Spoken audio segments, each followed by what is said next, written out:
ఉల్లిగడ్డ వేగిపోయిన తర్వాత అటుకులు వేసి ఉప్పు వేసి కలిపి నిమ్మరసం పిండుకోవాలి.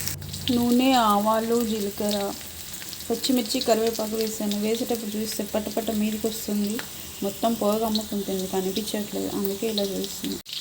ఇప్పుడు బెండకాయలు వేసేయాలి.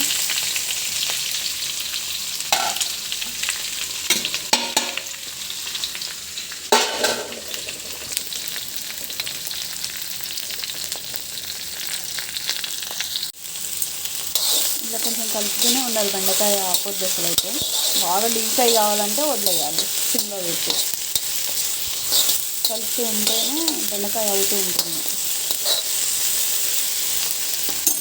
అన్నీ ఏమో కానీ బెండకాయ మాత్రం టైం పడుతుంది బాబోయ్. చూడండి ఇంకా వేగుతూనే ఉంది. కొంచెం ఉప్పు వేసాను, ఇది కారం వేస్తున్నాను. బెండకాయ రెడీ. బెండకాయ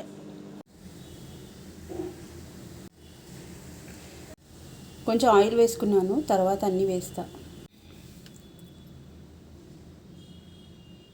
చుక్కకూర చట్నీ కోసం అండి.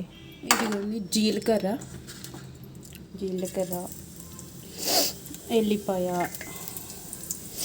కరివేపాకు, నాకు కొంచెం ఎక్కువ వేసుకోవడం ఇష్టం, పచ్చిమిర్చి, ఎండుమిర్చి కొంచెం వేగాలి. తర్వాత కొన్ని మెంతులు, లిటిల్ బిట్ ఎక్కువ వేయద్దు.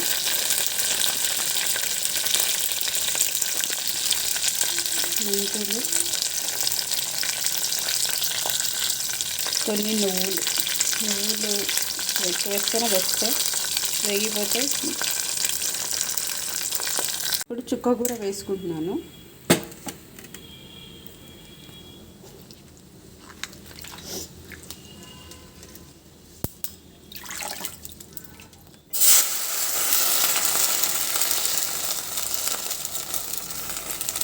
ఇది ఉడికిపోతే చాలా మెత్తగా అయిపోతుంది.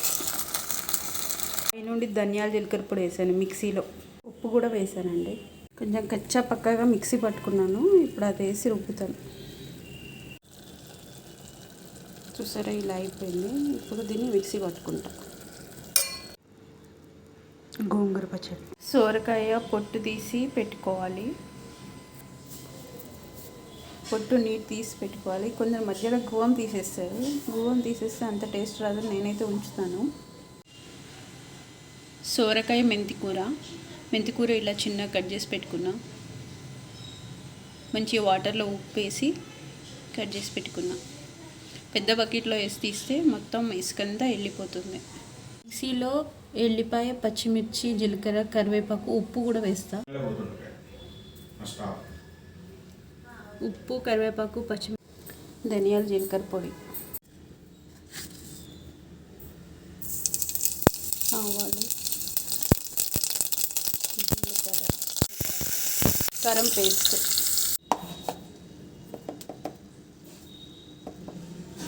ఉప్పు,